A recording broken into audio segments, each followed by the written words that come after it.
이준희님 외 몇 분께서 비슷한 질문을 주셨습니다.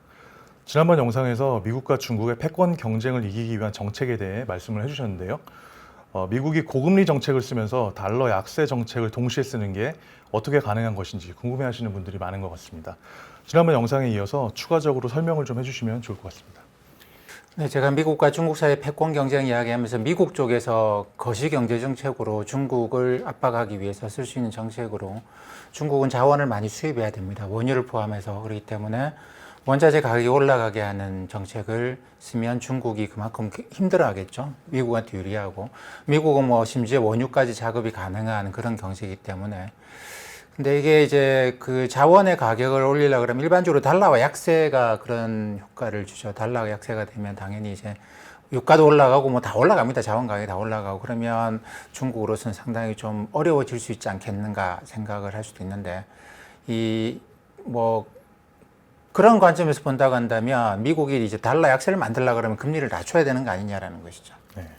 근데 이렇게 되면 미국으로서는 또 이제 새로운 문제에 직면을 합니다. 지금도 자산 가격이 뭐 부동산, 주택 가격, 주식이 버블이다 아니다 말이 많은데 여기서 자원 가격을 올리기 위해서 이제 금리를 더 낮춰버리게 되면 그러니까 달러 약세 만들기 위해서 금리를 낮춰버리게 되면 당연히 버블이 더 심해지죠.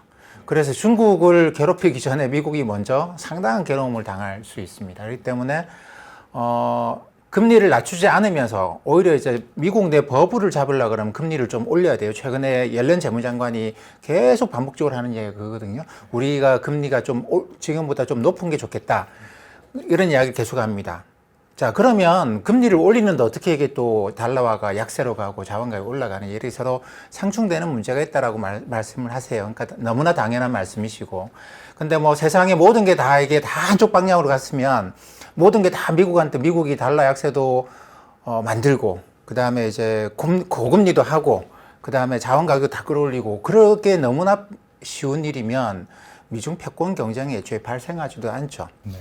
전쟁이라고 하는 거는 쌍방이 아주 일방적이면 절대 발생할 수가 없습니다. 이렇게 아주 일방적이면 중국이 여기서 미국하고 경쟁 구도를 만들지도 않죠.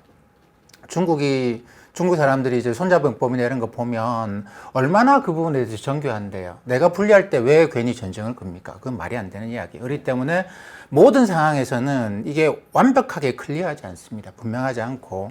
그렇기 때문에 지금 미국으로서도 굉장히 골치 아픈 상황인 거죠. 이거 금리를 낮출 수도 없고, 금리를 올릴 수도 없고, 금리를 낮춰서 버블을 만들면 미국이 스스로 지는 것이고, 금리를 높여놓으면 달러가 강세로 가고 자원 가격이 떨어지고 중국이 유리한 거 아니냐 이런 거죠.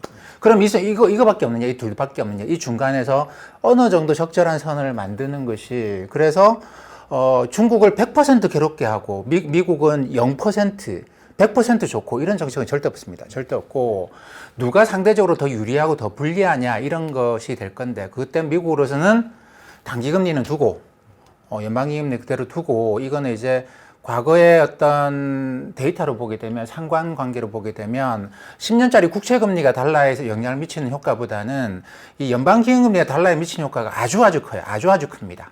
금리라고 다 똑같은 금리가 아니에요. 그렇기 때문에 연방기금리는 그대로 두고 10년짜리 국채금리만 올라가게 했을 때 달러화가 그것 때문에 강수로 갈 가능성은 굉장히 낮다라는 겁니다. 네. 굉장히 낮다. 가능성이 없는 건 아니에요. 있습니다. 있는데 그 질문 주신 분들의 제가 질문 좀 읽어보면 전부 다 금리를 하나라고 생각해요. 하나라고. 아닙니다.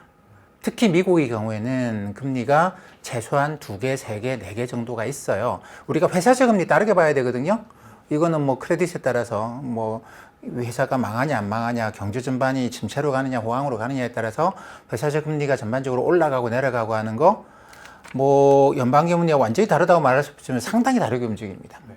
그 다음에 국채 장기금리도 회사채 금리나 연방기금리하고는 상당히 다르게 움직입니다. 이 때문에 이걸 전부 다 똑같이 금리를 올린다는데 이렇게 해석하시면 안 되고요.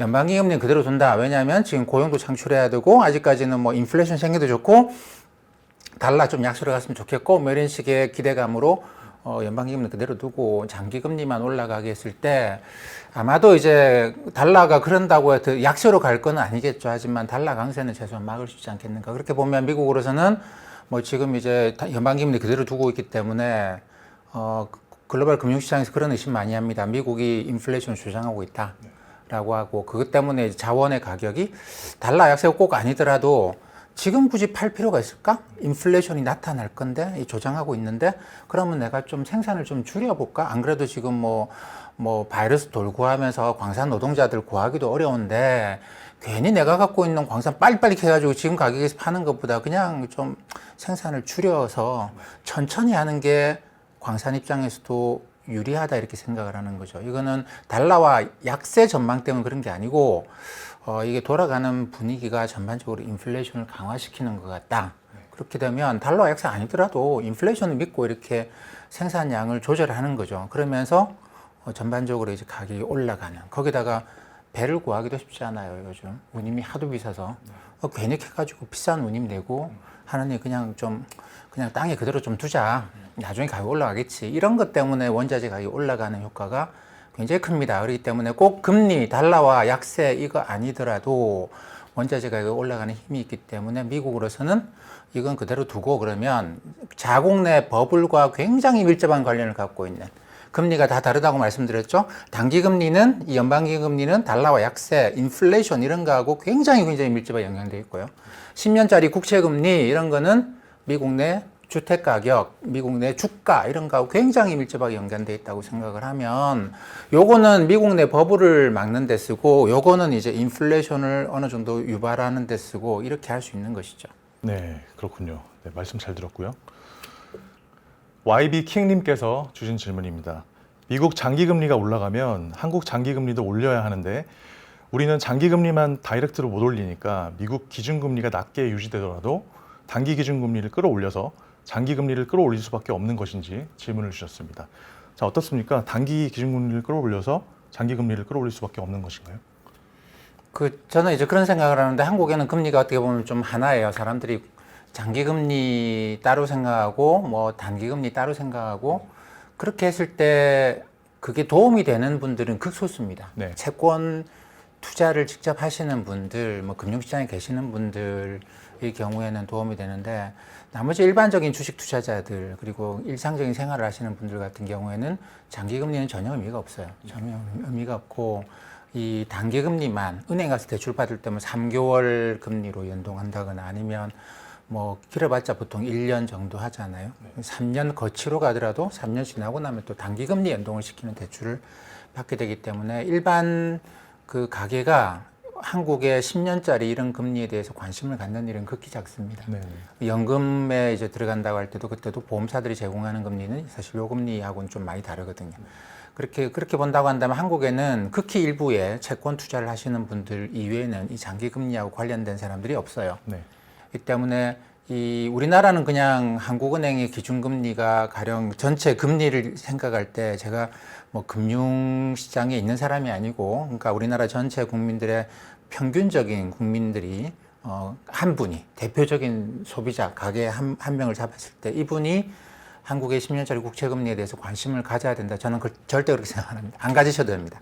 생각 안 하셔도 되고 그냥 한국에는 그냥 한국은행이 기준금리 올리면 금리 올라간다는데 뭐 이렇게만 생각하셔도 충분해요. 근데 이게 미국을 보면 절대로 그렇게 생각하시면 안 된다라는 거죠. 이거하고 따로 있고 평균적인 미국의 한 명의 국민을 딱 놓고 보더라도 이분한테는 이제 뭐 가령 단기적인 대출을 받는 게 있어요. 이거는 연방기금리하고 연결돼 있죠. 사업을 하는데 뭐 미국은 사업을 하면서 그렇게 대출을 많이 받아서 하는 건 아닙니다. 왜냐하면 미국이라는 나라 자체가 자본의 나라이기 때문에 레버리지를 일으켜가 사업하는 사람들에 대해서는 굉장히 눈빛이 안 좋은 것이죠. 심지어는 뭐 트럼프 대통령 때 이제 세제 개편을 하면서 기업이 이자를 지출하는 게 있잖아요. 이거 비용으로 해서 이건 세금 매김이 안 된다고 생각을 하잖아요. 근데 거기에 대해서 비용을 인정 못 해주겠다라는 거. 네. 그것도 벌어서 이만큼 이자 낸 거, 이만큼에 대해서 세금을 매기는 게 아니고 이거에 대해 세금을 매기겠다라는 게 그게 미국식의 사고방식입니다. 그러다 보니까 대출이 그렇게 많지는 않은데 어쨌든 뭐 이런저런 이유로 대출을 받습니다. 단기 대출은 연방기금리와 연동돼 있거든요. 뭐 자영업을 하시든 뭐 조그마한 사업을 하시는데 대출 받았다 그러면 당연히 연방기금 연동을 받죠. 근데 30년씩 갚아나가야 되는 모기지, 10년, 20년, 30년씩 갚아나가는 모기지는 장기금리하고 연결되어 있습니다. 네. 장기금 연결돼. 근데 별로 신경을 안 쓰는 이유는 한 번 받고 나면 그걸로 끝이에요.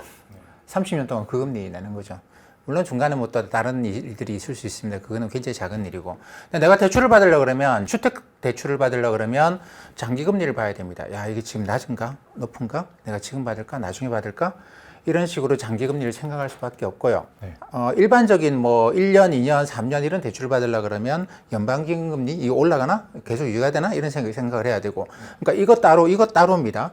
주택 대출을 받는데 이걸로 생각하는 게 아니고, 그 다음에 이제 뭐 가게 하는데 뭐 10년 만기 대출 생각하는 게 아니고, 이런 식으로 다르게 있다고 생각을 하면 됩니다. 그러다 보니까 미국은 지금 하고 있는 게 연방기 금리는 그대로 두겠다라는 거예요. 사람들이 사업하고 이러는데 쓰는 금리는 그대로 두고, 그리고 이거 올렸을 때 지금 부도 나는 기업들이 많을 겁니다. 작년에 여러 가지 환경이 안 좋다 보니까 대출을 조그마한 기업들은 많이 늘려놓은 상태이거든요. 지금 이거 올렸다가는 이제 조그만한 사업체들 중심으로 해서 부도율이 확 올라가는 그런 문제가 생기겠죠. 그래서 그대로 두고 요 장기금리만 올리겠다라는 겁니다.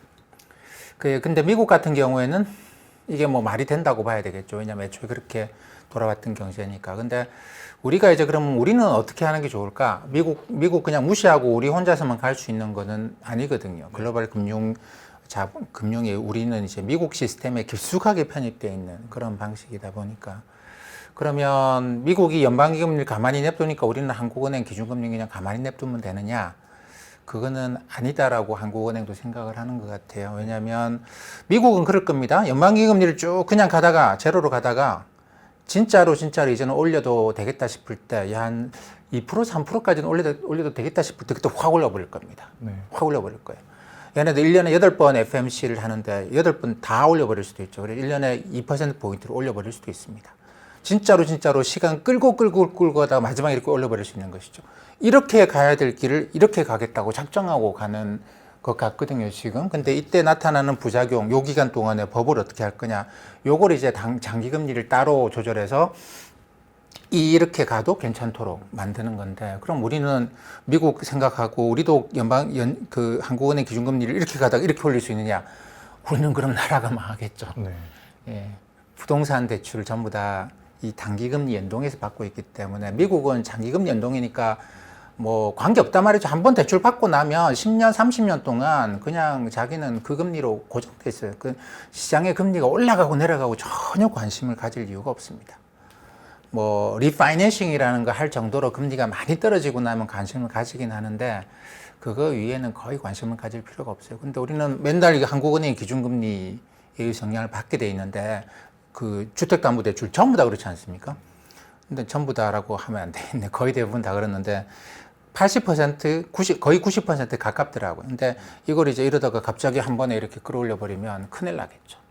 그래서 조금씩 올려보자고 한국은행은 생각을 한 것 같아요. 그래서 조금씩 하면서 부작용들이 나타나면 조금씩 문제를 해결해 나가고, 그러니까 한꺼번에 문제를 빵 해서 그 문제를 다 해결하는 게 아니고 조금씩 이제 그 상황을 조금씩 바꿔보면 가계에서 악화되는 가계들이 분명히 나오겠죠. 지금 0.5% 기준금리인데 여기서 0.75%를 만들어도 문제가 생기는 가계가 있을 겁니다. 근데 그 가계를 우리가 살펴보는 거죠. 통계적으로 살펴봤는데 이 가계가 이제 투기하다 그랬다 그러면 뭐 거기에 대해서는 아무런 조치를 취하지 않을 겁니다. 뭐 투기에 대해서는 리스크가 있으면 그만큼 리턴도 있는 것이고, 뭐 투기가 잘못됐으면 뭐 거기에 대해서 국가가 나서서 도와줄 수는 없는 일이죠. 근데 이게 이제 저소득층의 삶에 영향을 미친다, 어떤 특정한 사람들의 영향을 많이 미친다, 악영향을 많이 미친다 그러면 그분들에 대해서는 이제 다른 식으로, 금리가 아니고 다른 식으로 지원을 해주는,